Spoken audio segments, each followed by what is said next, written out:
Dans le débat sur les accords avec l'Union européenne, il y a quelque chose qui fatigue profondément les citoyens. Ce ne sont pas les arguments, ce sont les menaces.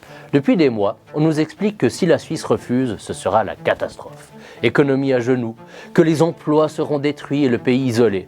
Sauf que même ceux qui sont favorables aux accords disent aujourd'hui exactement l'inverse.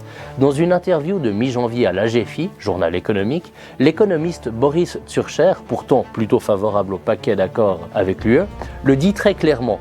Un rejet de ces accords ne serait pas une catastrophe pour la Suisse. Et cet ancien chef de la direction du travail du secrétariat d'État à l'économie, le fameux SECO, a raison de le rappeler. La Suisse a déjà refusé des projets européens par le passé. Aucun scénario apocalyptique ne s'est réalisé. Les secteurs concernés se sont adaptés. Ils se sont même parfois renforcés. Alors posons les choses calmement.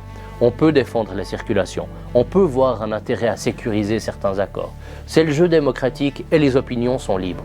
Mais nos adversaires doivent cesser de gouverner par la peur.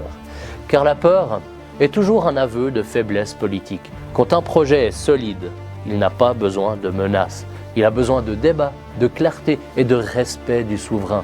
Même dans le camp favorable aux accords de soumission, une chose est admise. Le vrai débat n'est pas économique, il est politique. Il porte sur la reprise du droit européen, sur la souveraineté, sur l'équilibre de notre démocratie. Et ça mérite mieux que des slogans anxiogènes. En Suisse, on ne convainc pas durablement en expliquant que si tu refuses, tout s'écroule. On convainc en faisant confiance à l'intelligence des citoyens.